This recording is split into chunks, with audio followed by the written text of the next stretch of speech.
The county agricultural board declared her land dead on paper, stamped and filed no appeal. The soil scientist didn't just disagree with her, he laughed right there in the driveway like she'd told a joke instead of a business plan. But 4 months later, that same man was climbing her fence in the middle of the night with a shovel and a duffel bag, trying to steal the one thing he'd sworn didn't exist. The wind out past Millhaven didn't smell like dirt anymore.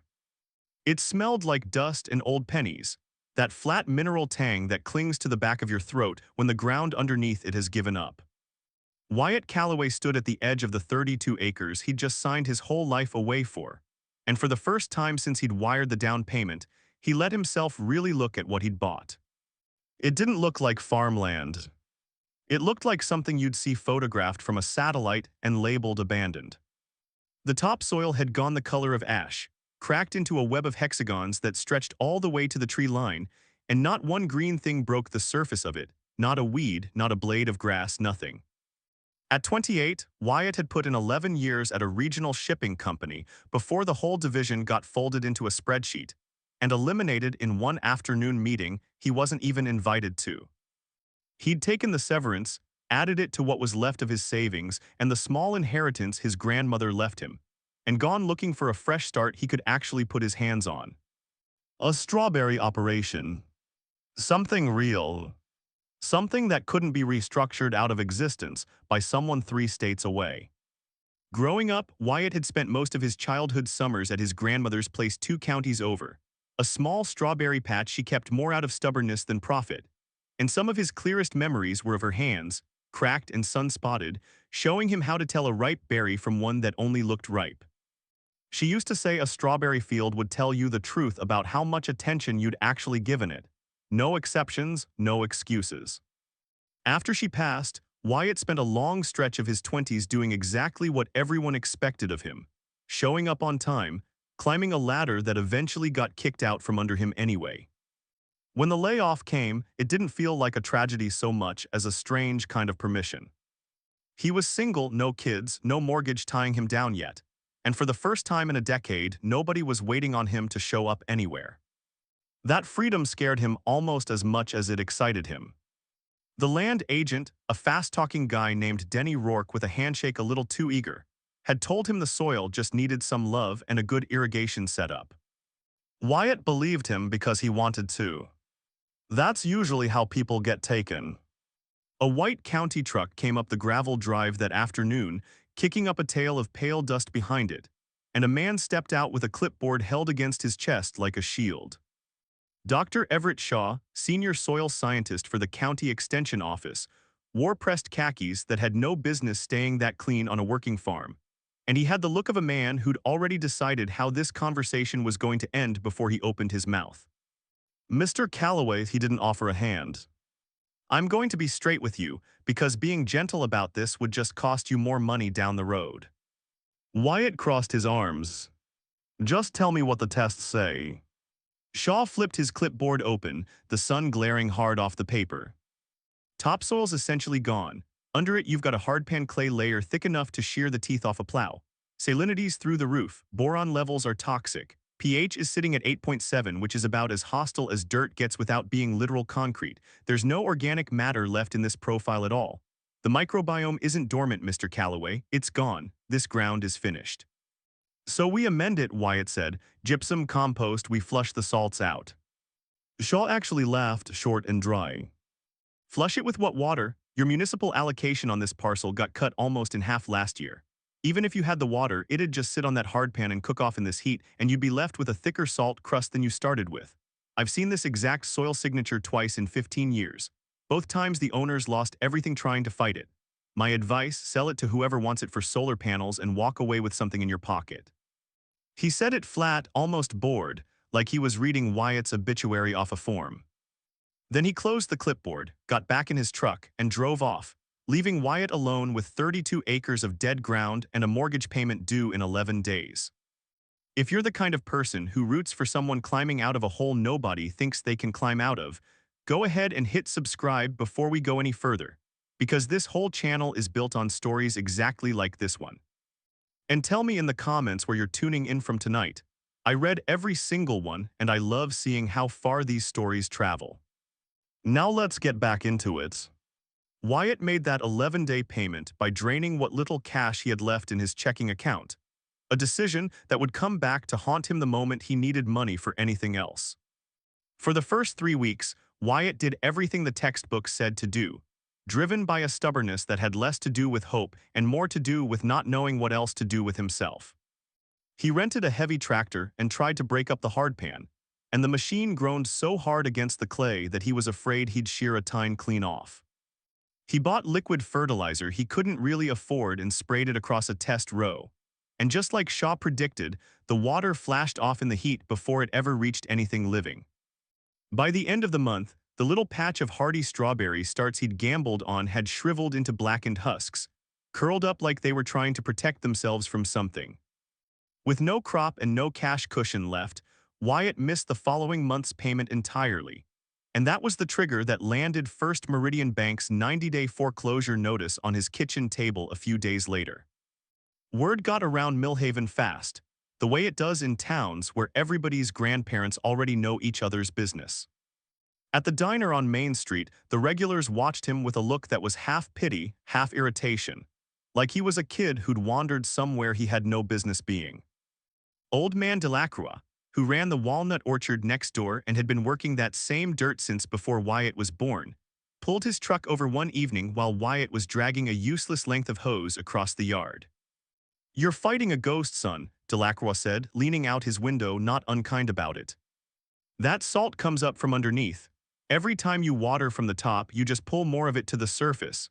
It's a death spiral. Save your knees and your bank account both." Wyatt dropped the hose and wiped a mix of sweat and pale dust off his forehead. He looked at the old man, then down at the cracked earth stretching out under the porch light. "There's got to be a way around the surface," he said quietly, more to himself than to Delacroix. That night he couldn't sleep, so he walked the fence line by flashlight, mostly to feel like he was doing something instead of just lying awake doing math in his head. Near the far corner of the property, past an old rusted-out stock trough nobody had used in decades, his light caught something that made him stop cold. A patch of green. Not a crop, not anything he'd planted, just a stubborn little cluster of wild bramble and creeping weeds, thick and healthy, growing in a shallow dip in the ground where everything around it was ash gray and dead. In a landscape like this, it looked almost impossible, like a photograph someone had edited wrong. He dropped to his knees and started digging with his bare hands. The surface crust was hard and white, but a few inches down the ground gave way all at once, and the dirt underneath was dark, cool, and soft between his fingers. It smelled rich, almost sweet, nothing like the bitter mineral stink that hung over the rest of the farm. He kept digging and his fingers hit something solid. He worked the dirt loose around it and pulled up a broken length of old terracotta pipe, the kind nobody had laid in this county in 100 years, crumbling at one end and slick with moisture where it had cracked open underground. It had been quietly weeping condensation straight into the root zone below it for who knows how long, bypassing the murderous surface heat entirely. And it wasn't just water. Wyatt found the remains of an old woodpile and a mound of long-rotted manure sitting almost directly over the buried pipe, decades of slow decomposition seeping down into that same crack, feeding whatever was living down there in the dark. He sat back on his heels in the dirt, staring at his stained hands in the moonlight, his heart going harder than it had in weeks. Somewhere off past the trough, a coyote called out once and went quiet again, and the wind picked up just enough to rattle the dry brush along the fence line, but Wyatt barely noticed any of it. He didn't need to beat the surface into submission. He needed to go underneath it. Wyatt didn't sleep again that night either, but for a different reason. He sat at the kitchen table with every farming book he owned stacked around him, plus a few he'd found still boxed up in his grandmother's old belongings. Notes on old-world irrigation, soil microbiology, anything that might explain what he'd just found in the dirt. By the time the sun came up, he understood the actual problem for the first time. Every drop of water he'd been putting down evaporated off the surface before it ever reached a root, and every time it did, it left behind more salt, poisoning the ground a little worse each time. He needed to deliver moisture directly underground where the sun could never touch it. And he needed to bring that dead soil back to life, not just water it. What he came up with next would have gotten him a wellness check if anyone from the county had seen it coming. He spent almost every dollar he had left, not on fertilizer, not on more seed, but on just under 2,000 unglazed clay ollas, an old irrigation trick going back thousands of years to farmers who never had the luxury of wasting a single drop. Buried up to the neck and filled with water, the unglazed clay works like a slow, living membrane. It doesn't drip and it doesn't leak. It sweats, releasing moisture only when the roots around it actually pull for it. But he knew plain water wasn't going to undo years of poisoned ground. The dirt needed a jolt, something violent enough to wake it back up. Behind the old barn, he set up 3 big plastic tanks and started brewing what Delacroix would later call, only half-joking, witch's tea. Instead of buying fertilizer, Wyatt drove the back roads collecting invasive saltbush that grew wild along the highway ditches, plants that pull salt straight out of the ground as part of how they survive. He chopped it fine and dumped it in the tanks, added molasses to feed the microbes, a bucket of aged manure from Delacroix's place, and on a hunch from an old fermentation book, several gallons of raw whey he bought cheap off a struggling dairy 2 towns over. He let it all cook in the heat for a week straight until the tanks were bubbling, and the smell coming off them was sharp enough to water his eyes from 10 feet away. The physical work nearly broke him. Alone day after day, under a sun that didn't care how tired he was, he dug close to 2,000 holes across the dead acreage, spaced out in careful rows and buried a clay pot in each one. Beside every pot he planted a single day-neutral strawberry start, a fast-fruiting variety his grandmother had actually grown years back, chosen because it could push out a harvest quickly once the soil could support it at all. Then, instead of running a hose across the surface like everyone in town expected, he carried his fermented tea out in a backpack sprayer, pouring it straight down the throat of each buried pot and capping it tight to keep every drop from cooking off in the heat. People in Millhaven watched with a kind of bewildered amusement that stung more than outright mockery would have. Ray Purnell, the loan officer handling Wyatt's mortgage through First Meridian Bank, drove by one afternoon and rolled his window down just far enough to be heard. "Burying pots of rotten milk, Calloway," Purnell called out, shaking his head. "I've seen a lot of desperate moves in this job, but this one takes the prize. Foreclosure paperwork's already drawn up. 90 days and I'll be the one serving it personally." "Get off my property, Ray," Wyatt said, not looking up from the hole he was digging, his hands blistered raw and his shirt soaked through with sweat and the sour reek of fermented whey. For 2 straight weeks, nothing changed on the surface. The ground still looked exactly as dead as the day he'd bought it, and the whispers around town got a little louder, a little crueler. Dr. Shaw reportedly used Wyatt's farm as a punchline during a regional extension seminar, calling it a textbook case of financial self-destruction. But underneath that cracked gray crust, invisible to every one of them, something was happening. Those 2 weeks were the closest Wyatt came to actually quitting. He'd wake before sunrise, walk rows that looked exactly the same as the morning before, and come back inside to eat cold cereal standing at the counter, because sitting down to a real meal felt like more effort than he had left in him. He stopped answering calls from friends back in the city, mostly because he didn't know how to explain what he was doing out here without it sounding like a slow-motion breakdown. One night, staring at the ceiling instead of sleeping, he actually pulled up his old company's job board out of habit, not to apply, just to remind himself a normal life was technically still an option if he wanted to crawl back to it. He closed it without applying, but he sat there a long time afterward, turning his phone over in his hands, wondering which version of himself he'd be letting down more if he gave up now. He called his older sister one of those nights, mostly just to hear a voice that wasn't his own thoughts looping in his skull. She'd always been the practical one in the family, and when he admitted how far behind he felt, how the 90-day clock kept ticking louder every day with nothing to show for it, she went quiet for a second before saying something that stuck with him. "Grandma didn't build that patch in one summer, Wyatt. Why do you think you have to save this place in one? It didn't pay a single bill or grow a single berry, but it loosened something tight in his chest enough to get him through one more week, and then the week after that." The buried pots kept sweating, slow and steady, pushing the fermented microbes deep into the suffocating clay. The molasses-fed bacteria chewed through the alkaline crust while the fungi went hunting for salt, locking it down and neutralizing it. The strawberry roots didn't fight upward toward a punishing sun. They turned inward instead, wrapping themselves around the damp clay pots in dense, thirsty tangles, drinking straight from the source. Then, on the 17th day, someone came for the water. Wyatt woke before dawn to a hard metallic screech, the kind of sound that yanks you out of sleep before your brain even knows why. He ran out in his bare feet to find the main municipal shutoff valve smashed clean off its fitting, sheared apart with something heavy, the county's little yellow lockout tag still swinging from what was left of it.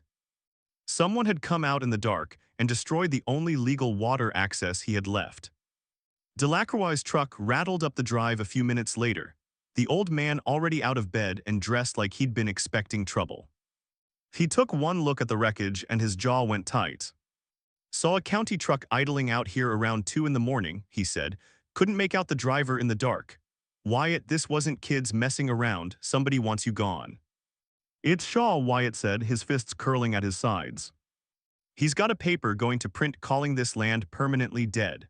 A working farm on this parcel makes him look like a fool in front of the whole state, and he's got a county truck sitting in his own driveway to prove it wasn't some stranger. You're out of water, Delacroix said grimly. County won't touch that valve for weeks, not on their own schedule, it's over, son. Wyatt didn't answer right away. He turned his back on the shattered pipe and looked out over his own cracked, silent fields, and then he walked out into the first row and knelt down beside one of the buried pots. He brushed away a thin skin of pale topsoil, and there it was. A single green shoot, thick and stubborn, pushing straight up through ground that was supposed to be finished. He looked back at Delacroix, something hard and steady settling into his face. They think they can starve this out, he said quietly. They don't know what's happening underneath. What Purnell and the rest of them didn't understand was how efficient this whole buried system actually was. Because the clay pots were sealed and sunk below the surface, almost nothing evaporated off. Regular surface irrigation out here lost most of its volume to heat and wind before a single root ever got a drink. Wyatt's plants needed a fraction of that, delivered straight to where it mattered. He'd tried explaining it to Delacroix one night, sketching it out in the dust of the driveway with a stick, the same way his grandmother used to explain things she couldn't just say in one sentence. Dry clay pulls water hard, he told him, like a vacuum, sucking moisture out through the pores of the pot and into the surrounding ground. Once the soil around it gets what it needs, the pull eases off and the pot stops sweating, releasing more only when the roots actually ask for it again. It wasn't magic. It was just physics nobody around here bothered using anymore. Even so, without the municipal line, he still needed a way to keep refilling those pots every couple weeks, and that's where Delacroix stepped in without being asked twice. Every night at exactly 2 in the morning, the old man would roll his battered water truck out of his own barn, kill the headlights, and idle down along the property line in total darkness. They'd run 200 feet of hose through the brush between their land, and Delacroix would pump 400 gallons of his own well water straight into Wyatt's holding tanks. From there, Wyatt worked until sunrise, brewing more fermented tea and refilling pot after pot with his aching backpack sprayer. His hands permanently stained a deep purple from the molasses, 15 pounds lighter than he'd been the day he moved out here. But beneath that cracked, hopeless-looking surface, something like a resurrection was happening. The roots didn't spread out into the poisoned, dead zones between rows. They clung tight around the sweating clay, safe from the murderous heat, thriving in a cool little pocket of damp shade the rest of the field didn't have. The lactobacillus and fungi from his tea had colonized the whole root system, shielding the plants from the boron toxicity that had supposedly made this ground permanently unusable. By the 6th week, the farm looked like 2 completely different places layered on top of each other. From the road, it was still a dead gray flat, nothing worth a second look. But underneath, out of nearly 2,000 narrow planting holes, thick green growth was exploding upward, dense and glossy, climbing over itself. The strawberry plants grew in tight, aggressive mounds, heavy with white blossoms turning to fruit almost daily. Because there was no surface water at all, weeds never had a chance to take root between the rows, so the whole operation stayed strangely, Eerily clean, no tilling, no herbicide, nothing but rows of green pushing up out of what everyone in town still believed was dead ground. Millhaven had no idea. Wyatt's property sat just low enough below the grade of the county road, shielded by an old windbreak of dried brush, that from a passing car it still looked abandoned. Dr. Shaw hadn't bothered driving past in over a month. He was too busy finishing a paper for a regional agricultural journal on the irreversible collapse of high alkaline hardpan soils, using Wyatt's farm by name as his primary example. Ray Purnell, meanwhile, had already shaken hands on a lease deal with a solar energy company eager to pave over 32 flat, useless acres the moment the bank took the deed. On the 90th day, the exact date written into Wyatt's loan default clause, Purnell put on his good suit, slid the foreclosure notice into a folder, and drove out to the Callaway place with a county deputy riding along just in case. He parked at the edge of the drive and stepped out onto the cracked dirt, smirking at it the way a man smirks at something he's already won. "Told him," Purnell said to the deputy as they walked toward the quiet farmhouse. "You can't argue with dead ground, let's get this over with." They rounded the old barn, past the windbreak that had hidden everything from the road, and Purnell's smirk disappeared like it had been switched off. His folder slipped straight out of his hand and hit the dirt. In front of him stood a wall of green. Row after row of dense strawberry plants stretched out under the afternoon sun, heavy with fruit so dark red it looked almost black in places, leaves glossy and thick, the whole field humming faintly with bees. The air didn't smell like dust anymore. It smelled sweet, warm, alive. Wyatt stood at the end of the first row with a woven basket balanced on his hip, watching the two men freeze in place. He pulled a strawberry the size of his palm off the vine and walked toward them slow, unhurried. "You're trespassing, Ray," he said, his voice level and cold as creek water. "This isn't possible," Purnell stammered, eyes jumping across the field like he expected it to disappear if he looked away. "The water's been cut off for weeks. Shaw tested this ground himself. Nothing grows here. You trucked these in, didn't you? You had to." Wyatt tossed the berry to the deputy without even looking at him. "Take a bite." The deputy hesitated, then wiped it on his sleeve and bit down. His eyebrows shot up almost instantly. Whatever stress that plant had survived to get here had packed the fruit with a flavor that didn't taste like anything off a grocery shelf, sharp and sweet, and almost impossibly rich all at once. "That's the best strawberry I've had in my life," the deputy admitted quietly, juice running down his wrist. "The loan agreement said I needed a commercially viable crop by day 90, Wyatt said, pulling a folded contract from his back pocket. "Yesterday morning, a produce buyer from Pacific Coast Organic Markets walked this whole field, signed a 2-year exclusive on everything I grow here. The advance payment cleared this morning, covers the loan in full plus next season's costs." The buyer, a soft-spoken woman named Inez Fontaine, had spent nearly 2 hours in the rows the day before, tasting berries straight off different sections of the field and asking questions Wyatt only half knew how to answer. Questions about soil biology and root density that made him realize how far past just farming this whole thing had become. She'd told him, standing at the edge of the field with juice on her fingers, that she'd been buying produce for 11 years and hadn't tasted anything like it, and that whatever he was doing underground, she wanted first pick of it for as long as he'd let her. He picked the fallen folder up out of the dirt and pushed it firmly back against Purnell's chest. "Get off my farm." If this story's got you rooting for the underdog, go ahead and hit that like button. It genuinely helps more people find stories like this one. And if you know somebody who needs a little reminder that things can turn around when they least expect it, send this their way. Word of what happened at the Callaway place tore through Millhaven within a day, but the fallout that hit hardest landed on Dr. Everett Shaw. When he heard, he publicly accused Wyatt of using banned synthetic growth chemicals, determined to prove the whole thing was some kind of fraud. 3 days later, he showed up unannounced, demanding to inspect the irrigation system for himself. Wyatt walked him out to the edge of the field without a word and handed him a shovel. By the time the buyer's contract cleared and word got around that the Callaway place wasn't dead after all, the diner crowd that once watched Wyatt with pity started watching him with something closer to disbelief. Delacroix walked the rows with him one evening not long after, running a berry between his weathered fingers, shaking his head slowly. 40 years I've farmed next to this parcel, the old man said. Never once thought I'd see it do anything but sit there and mock people.